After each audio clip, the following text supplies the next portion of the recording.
de Argentina, de estar estudiando en el Instituto Bíblico. Y bueno, quiero contarles un poco de lo que ha sido mi experiencia. Si bien yo vine el año pasado también, estas son situaciones distintas, ¿no? Yo les comentaba el año pasado, si alguno recuerda, que la intención era solamente hacer un año en el instituto y ya después estar acá. El Señor abrió puertas, tocó mi corazón, habló mi vida, decidiendo que yo tenía que volver a estudiar en el instituto, ¿no? A seguir mis estudios y hacer un segundo año. Y bueno, fue así. Dios abrió las puertas para que yo pudiera viajar. Fue toda una locura, toda esa transición, porque bueno, estuve aquí un mes y en un mes era conseguir un montón de dinero, ¿no? Eh, pero en medio de todo eso vi la fidelidad de Dios y en lo que Él tenía para mi vida. Bueno, ¿qué puedo decir de este segundo año? Realmente fue un desafío con todas las materias, ¿no? Si el primer año fue confrontativo, de mucho aprendizaje, el segundo año realmente fue un total desafío con materias mucho más prácticas, como esta, de estar al frente y tener que compartir la palabra. Siempre genera nervios y el hacerlo bien es algo que, que da nervios, ¿no? Primeramente para el Señor y obviamente para las personas que están escuchando, ¿no? Eh, y realmente, bueno, Dios ha sido bueno conmigo, también me ha desafiado, a pesar de las dificultades que puedo haber tenido, he aprendido mucho.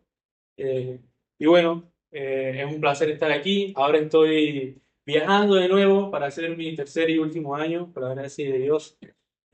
Viajo ahora entre el 6 y el 7 de abril. eh, y a comparación del año pasado, que no sabía, estábamos en incertidumbre. eh, bueno, ahora sí, totalmente seguro que viajo. Y bueno, ahí he estado preparándome para lo que va a ser este tercer año, que ya es el definitivo, eh, para poder volver a Panamá y poder servir en lo que es IBEN, mi casa, mi iglesia local.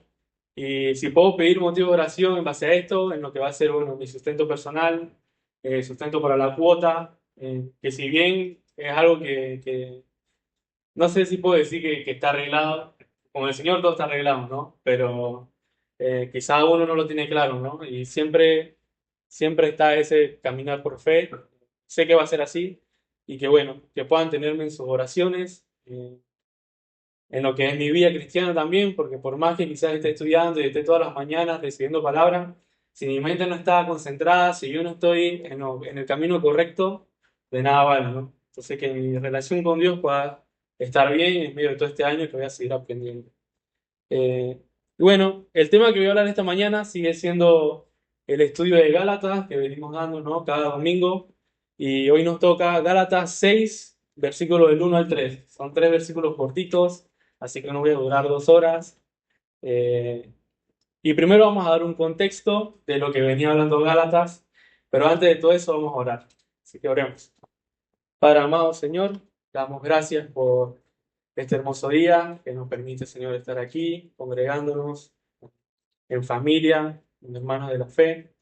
Que tú puedas estar hablando, Señor, a nuestras vidas a través de tu palabra y que podamos entender, Señor, y aplicar a nuestras vidas lo que tú tienes para hoy, Señor, para cada uno de nosotros. Te lo pedimos y te agradecemos por todo en nombre de Cristo Jesús. Amén. Ok, si ven que me demoro en tener mi día aquí, es porque no tengo mis lentes. Y como no tengo mis lentes, me cuesta ver. Así que si me ven leyendo un versículo así, es los nervios y el que no veo. Eh, Dando un contexto a lo que viene hablando Gálatas, Pablo escribe la carta de Gálatas poco tiempo después de salir de ahí. O sea, es como si Pablo hubiese cerrado la puerta de la casa y entonces en las iglesias en Galacia empiezan a hacer cualquier cosa, ¿no? Pablo lo titula en el capítulo 1 como empezaron a predicar un evangelio diferente. ¿A qué se refiere con un evangelio diferente? Bueno, había judaizantes que estaban poniendo obras a lo que tenían que ver con la salvación. O sea, todo lo contrario a lo que enseña Pablo y a lo que es el evangelio de Jesucristo. No, ellos querían que los creyentes se circuncidaran, se bautizaran, que cumplieran la ley mosaica, todo lo que tenía que ver con restricciones, los judaizantes estaban queriendo que los nuevos creyentes cumplieran eso para obtener la salvación. Algo que es totalmente no bíblico, ¿no? Porque sabemos que ya nosotros no estamos bajo la ley, sino bajo ¿qué? Bajo la gracia. Entonces Pablo escribe todo esto como diciéndoles de alguna forma que tenían que dejar el legalismo, ¿no? Porque estaban viviendo una vida cristiana que no era la que realmente Pablo había implantado ahí. Ahora, pareciera en el capítulo 5 que, donde Pablo está hablando acerca de la libertad del cristiano, donde Pablo de alguna manera les está diciendo que dejen el legalismo, pero también les dice que sí, somos libres, pero tampoco es para que hagan lo que les dé la gana, pues, por decirlo de alguna manera. ¿No? Pablo le dice, somos libres, en Cristo somos libres, no estamos bajo la ley, pero tampoco podemos vivir como nosotros queremos. Y por eso pareciera algunas veces, pareciera aquí en el capítulo 5 que dijera como que quizás la iglesia de Galacia estaban viviendo en un tipo de libertinaje. Y no necesariamente. No necesariamente ellos estaban haciendo cualquier cosa. Simplemente Pablo quería de alguna forma evitar que ellos pasaran del extremo del legalismo al extremo de la libertad, ¿no? De lo que es el libertinaje. Y Pablo evita eso. Y eso me recuerda, porque cuando estuve ahora que estoy estudiando Tesalonicense allá en el instituto, yo vi en la carta de Tesalonicense que Pablo, es una carta donde Pablo advierte cosas para que la iglesia no la haga. Y cuando leemos según de Tesalonicense, la iglesia tesalonicense hace lo mismo de lo que Pablo estuvo advirtiendo en la primera carta. Entonces Pablo aquí es como que le dice, bueno, les digo todo esto, pero cuidado, que es para, no, que yo les diga esto no quiere decir que hagan lo otro de una manera extrema, sino que tengan un equilibrio entre vivir correctamente y lo que es tener libertad en Cristo. Ahora sí, viendo todo esto de lo que está pasando en los capítulos anteriores, el capítulo 6 habla de lo que es la restauración espiritual, que va a ser nuestro tema de hoy. ¿Y por qué Pablo empieza hablando acerca de lo que es eh, la restauración espiritual?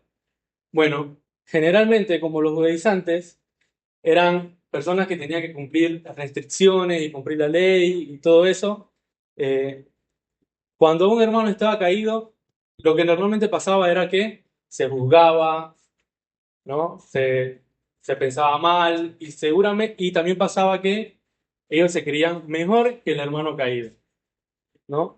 Y entonces tenían esos problemas porque no eran de ayuda para el hermano caído, sino que le echaban más tierra al asunto, ¿no? O sea, no querían ayudar al hermano caído, sino que se creían superior y bueno, yo soy mejor que él porque yo no caí en ningún pecado, ¿no? Pero bueno, y el versículo 1 dice lo siguiente. Hermanos, si alguno fuere sorprendido en alguna falta, vosotros que sois espirituales, restauradle con espíritu de mansedumbre, considerándote a ti mismo, no sea que tú también seas tentado. Aquí Pablo obviamente le está hablando primeramente a los líderes de la iglesia de Galacia, ¿no? Y la primera palabra que utiliza es si un hermano fuere sorprendido. Leyendo este pasaje, lo primero que viene a mi mente es, Pablo, lo que estás queriendo decir es, si yo agarro a una persona en pecado, en el acto, como un decir, ajá, te agarré con la mano en la masa. No, lo que aquí está tratando de decir es acerca de si encontramos a un hermano en un tropiezo no deseado, o sea, un descuido espiritual. Un descuido espiritual. ¿Cómo sería un descuido espiritual? Bueno, viendo en la Biblia, encuentro un descuido espiritual cuando Jesús estaba en Getsemaní, agonizando, orando, y le pide algo a sus discípulos. Le pide a sus discípulos que hagan qué cosa con él, que oren, ¿verdad? ¿Y qué es lo que hacen sus discípulos? Se duermen, ¿no? Y cuando vienen a aprender a Jesús y los discípulos se despiertan, lo primero que hace Pedro es que cortarle la oreja a uno de los oficiales. Pero Jesús les había dicho que oraran. Si ellos se hubiesen mantenido orando y no durmiendo, seguramente la reacción de Pedro no hubiese sido cortarle la oreja a uno de los oficiales. Y ahí Pedro entró en un descuido espiritual. Y eso no terminó ahí. Porque después, cuando se llevaron a Jesús y Pedro estuvo siguiendo a ver dónde se lo llevaban, Pedro ¿qué hizo? Empezó a ¿qué? A negar a Jesús. Pedro no había salido de ese hueco en el que se había metido cuando negó a Jesús. Y Pedro, después que negó a Jesús, Y salió huyendo, se sentía avergonzado, triste, ¿y qué hizo? Se fue a su vieja vida, ¿no? De pescador. Y tuvo que venir Jesús a poder restaurarle, ¿no? Con amor, primeramente, no juzgándolo, que Jesús sabía todo, le restauró con mansedumbre, ¿no? Con espíritu de mansedumbre, como dice el pasaje. Entonces vimos que la palabra sorprendido no quiere decir que agarraste al hermano ahí con la mano en la masa, que estabas ahí caminando y lo viste en el pecado, sino que el hermano fue sorprendido por el pecado, por ese descuido espiritual, ¿no? Y esto nos enseña que tenemos que estar atentos, velando, llorando, ¿no? En Mateo 26:41 dice, velad y orad para que no entréis en tentación. El espíritu, la verdad, está dispuesto, pero dice, pero la carne es débil. Efesios 5:15 también nos dice, mirad pues con diligencia cómo andéis. La Biblia siempre nos recuerda que debemos estar y andar con cuidado, velando, recordando que el diablo anda como león rugiente buscando a quien devorar. No importa qué tan maduro creamos que estemos, si tenemos un mes haciendo el devocional todos los días sin parar y que ya solamente tenemos que tener 15 minutos y ya entendimos todo el pasaje y estamos, como quien dice, a otro nivel. Un descuido espiritual lo puede tener cualquiera. No, no va de superioridad. Cualquiera puede tener un descuido espiritual. Ahora, ¿quién restaura? Bueno, el versículo dice, vosotros que sois espirituales. Esto se refiere a personas maduras en la fe, ¿no? A personas que están firmes, ¿no? La palabra restaurar significa reparar, poner en orden, volver a poner algo en su condición correcta. Y esto me deja que pensar, porque no, nosotros, en el término, ¿no?, de arreglar un hueso, que es lo que quiere decir poner a volver un hueso en su lugar correcto, no quiere decir que vamos a cambiar el hueso, no, es simplemente volver a poner a alguien en el camino correcto, ¿sabes? En el camino en Cristo, con Cristo, ¿no? Y la palabra restaurar, yo no sé mucho español, pero me esforcé mucho por investigar esta parte. El verbo de esta palabra está en un imperativo presente. ¿Qué es eso? Bueno, aquí lo que implica es que es una acción continua, o sea, es un proceso cuidadoso. O sea, no es solo decir, bueno, hermano Pan, voy a estar orando por usted y me voy, ¿no? ¿Qué es lo que pasa? Muchas veces hacemos eso, y me incluyo, ¿no? Yo soy uno, hermano, voy a estar orando por usted y después hasta se me olvidó y no oré, ¿no? ¿Cuántas veces nos ha pasado eso? Pero no, aquí lo que quiere decir con restaurar es que es un proceso cuidadoso, es caminar junto con la persona que está caída. Porque no estamos hablando solamente no, el hermano le mintió al hermano Abel. Bueno, es pecado, es verdad, pero aquí lo que está hablando es acerca de una falta. Alguien que está en pecado y no puede salir por sí mismo, porque ya cayó, necesita de restauración. O sea que no es algo ligero, o sea, que no podemos tomar a la medida, a la ligera, ¿no? Está hablando de algo que necesita un proceso, así como un hueso roto necesita de yeso y necesita recuperación y estar ahí, así mismo es la restauración del hermano. Es un proceso cuidadoso, ¿no? Caminar con la persona. ¿Cómo hacemos esto? Bueno, eso lo tenemos en el capítulo 5, en el versículo 23, que dice, mas el fruto del Espíritu es amor, gozo, paz, paciencia, benignidad, bondad, fe, mansedumbre y templanza. Porque el versículo 1 del capítulo 6 dice que tenemos que restaurarle con espíritu de ¿qué? De mansedumbre. Y la mansedumbre solamente podemos tenerla si andamos viviendo en y por el Espíritu. No hay otra forma de poder restaurar al hermano. Porque como es un proceso cuidadoso, y el ser humano, sin el fruto del Espíritu, no puede tener paz, no puede tener compasión, no puede tener humildad, ¿no? No puede tener esa paciencia que se necesita para estar con ese hermano caído, ¿no? Y por eso, para restaurar el hermano que es espiritual y firme en la fe, tiene que vivir en y por el Espíritu, ¿no? Eh, Ahora, el versículo termina diciendo que tenemos que, lo leo, no, perdón, ¿no? Que tenemos que restaurarle con espíritu de mansedumbre, considerándote a ti mismo, no sea que tú también seas tentado. Aquí lo que quiere decir está muy claro, que a la hora de restaurar al hermano tenemos que procurar estar bien, porque si nosotros no estamos bien, podemos caer en el mismo pecado que está el hermano. O sea, que por tratar de ayudar a alguien, puedes quedar tú también embarrado, ¿no? Y eso es realmente peligroso. O sea, no debemos confiarnos de que, sí, yo estoy bien espiritualmente, no me es fácil, yo voy a estar con él ahí. Eh, es realmente peligroso, ¿no? Y tenemos que procurar todo el tiempo estar bien, ¿no? Y tener esa humildad para saber que yo mismo también puedo caer al momento de restaurar. Y no podemos ayudar a otros si no estamos viviendo en el Espíritu. Leyendo y estudiando, leí una frase que decía que restaurar a un hermano caído es realmente difícil. Y decía que es una batalla 100% espiritual, pero también es un trabajo 100% práctico. Una cosa no puede ir separada de la otra, porque obviamente lleva oración, lleva de mucha Biblia, de estar ahí, pero es estar ahí con la persona, no a la distancia. Estar con él, reuniéndote con él, hablando de sus luchas, acerca de sea la falta que tenga el hermano, es estar ahí de una forma práctica, ¿no? Como decíamos al principio, no es solamente decirle, bueno hermano, voy a estar orando por usted, me avisa cómo le va, ¿no?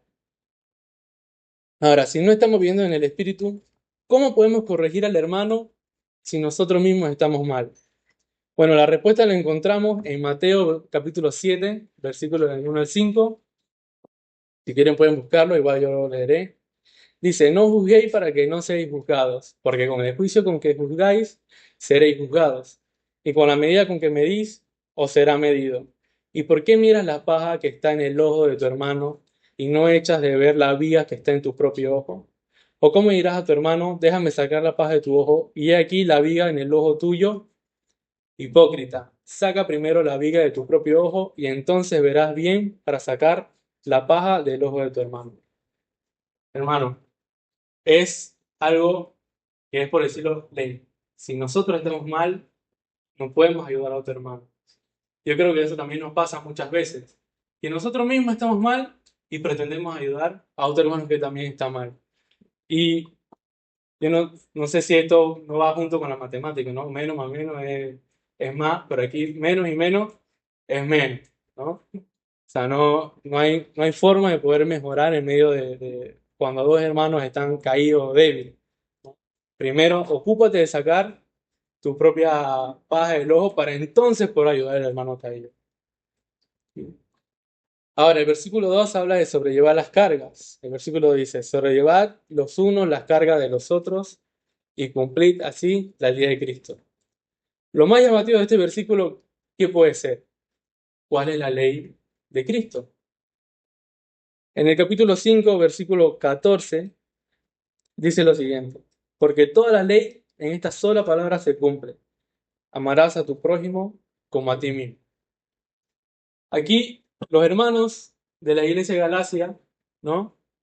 Estaban haciendo que los creyentes cumplieran todo tipo de ley, ¿no? Bautizarse, circuncidarse, ¿no? La ley mosaica, restricción de alimentos. Y Pablo le dice, hermanos, si ustedes quieren cumplir una ley, cumplan la ley de Cristo.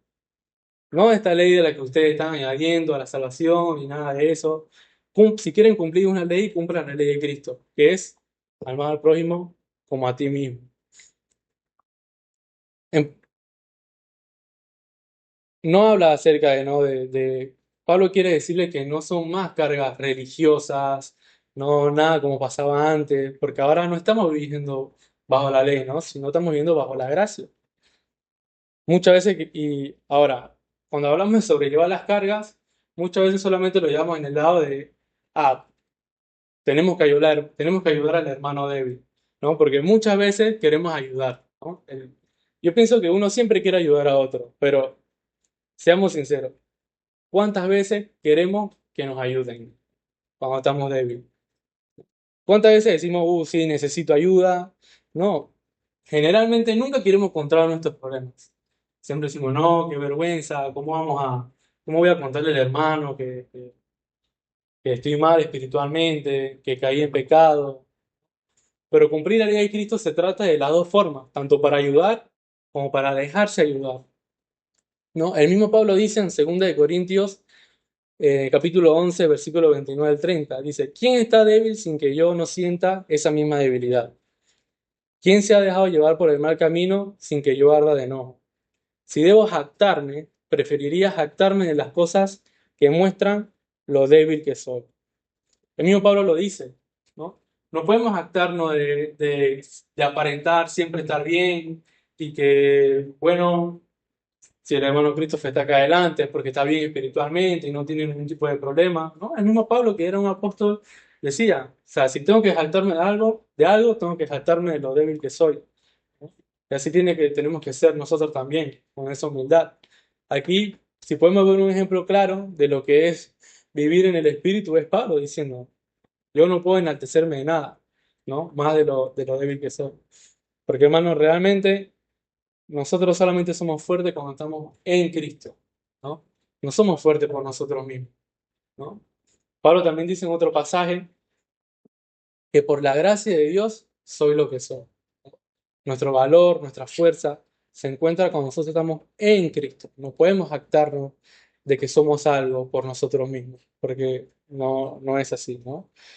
Y Mateo 11, 28 y 30 dice lo siguiente. Venid a mí todos los que estáis trabajados y cargados, y yo os haré descansar. Llevad mi yugo sobre vosotros y aprended de mí, que soy manso y humilde de corazón, y hallaréis descanso para vuestras almas, porque mi yugo es fácil y ligera mi carga. Hermano, aquí donde nosotros como iglesia tenemos que ayudarnos mutuamente, ¿no?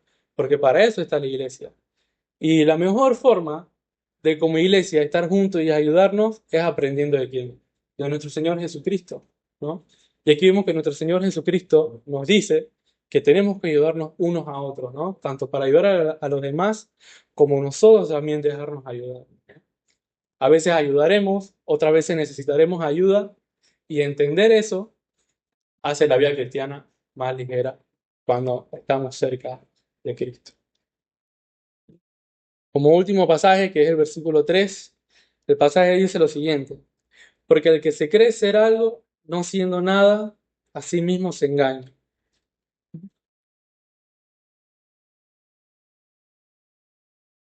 ¿Qué quiere decir este pasaje? Yo no sé si has escuchado esta frase, yo lo he escuchado en algunos reels y todo eso que veo, TikTok, que dice que de personas que van predicando el evangelio y dicen, no, Cristo murió por ti porque tú lo vales todo. No, tú tienes un valor y por eso Cristo vino al mundo y te salvó porque tú vales algo.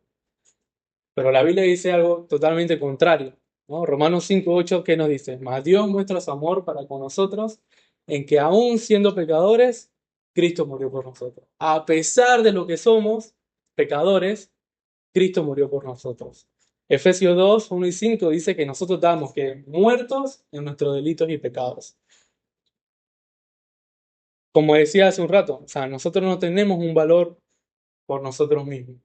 El valor nos lo da Cristo, ¿no? Por la gracia de Dios soy lo que soy. Cuando un hermano está caído y quizás nosotros estamos bien, la mejor forma de restaurar al hermano es viviendo en el Espíritu, mostrando sus frutos, teniendo esa humildad, sabiendo que así como quizás en este momento esa persona está mal, en ese descuido espiritual, nosotros también podemos caer en ese mismo pecado. Nosotros también somos capaces de caer. ¿Por qué? Porque somos débiles, porque la carne es débil, ¿no? Leíamos en antes de Mateo, ¿no? El espíritu está dispuesto, pero la carne es débil. Que no podamos creernos más de lo que realmente somos, porque todo lo que somos y todo lo que pretendemos ser, sin Cristo no es nada. Nuestro valor real está en Cristo, ¿no? No somos mejores que el que cayó, ¿no? Nosotros también podemos caer. Por eso hay que restaurar con mansedumbre, sin superioridad, consciente de nuestras limitaciones. Por eso Gálatas le dice, Pablo le dice a los Gálatas esto, ¿no? Vivían en el legalismo, vivían juzgando a los demás porque ellos se creían que cumpliendo todas estas leyes, ¿no? Leyes humanas, ellos eran más que el hermano débil. Pero Pablo le dice, no es así, ¿no? Si ustedes son maduros en la fe, si ustedes son creyentes firmes, ¿no? Y estudian la palabra, cumplan la ley de Cristo, dejándonos, ayudando a los demás, pero también dejándonos ayudar. Yo quisiera que podamos reflexionar en 3 preguntas, ¿no? Que son las siguientes. ¿Cómo reacciono cuando veo a alguien fallar? Y seamos sinceros, ¿no? Uh, qué mal por ese hermano. Bueno, gracias a Dios yo estoy bien. Pasa. ¿Cómo reacciono cuando veo a alguien fallar? Ahora, el orgullo. ¿Reconozco mis debilidades o aparento estar bien? Venimos los domingos, sonreímos, saludamos, conversamos, pero ¿cómo está nuestra vida espiritual? ¿Cómo está nuestra vida con Cristo? ¿Estamos mal? ¿Necesitamos ayuda? Vivir en el Espíritu y cumplir la ley de Cristo es saber que necesitamos ayuda de un hermano maduro, firme en la fe, que pueda restaurarnos, ¿no? De la mano de Cristo. O sea, ¿reconozco mis debilidades o solo aparento estar bien, ¿no? Para parecer que estoy firme? Ahora, cuando un hermano está caído, ¿soy parte de su restauración? ¿Soy parte de su juicio? ¿No? Esto fue una pregunta que a mí me impactó. No sabía si ponerla, porque para mí fue chocante. Pero fue chocante porque me conozco y sé muchas veces cómo reacciono, ¿no?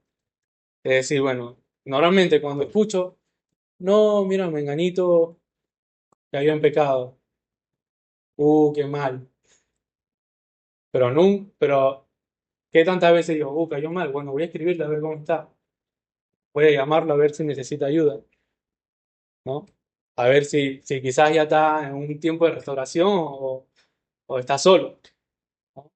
Si necesita a alguien que esté ahí con él, o soy parte de su juicio. No, yo sabía, yo lo veía. Yo veía que iba por ese mal camino. Si lo sabías, ¿por qué no actuaste? ¿No? Soy parte de su restauración o de su juicio. Mano, esta enseñanza, si algo yo puedo dejarles que fue de bendición para mí, es que cumplamos la ley de Cristo, no solo ayudando al débil, sino sabiendo que ese débil podemos ser tú, puedo ser yo, ¿no? Cumplamos la ley de Cristo en todo lo que significa, ¿no? En ayudar y dejándonos ayudar. Con humildad, sabiendo que nosotros podemos ser ese débil y que muchas veces vamos a ser ese débil. Amén. Oramos. Padre amado, te damos gracias por este tiempo, gracias por tu palabra. Gracias, Señor, porque nos enseñas en lo que realmente significa la restauración espiritual, sabiendo cómo actuar cuando un hermano está débil, ¿no?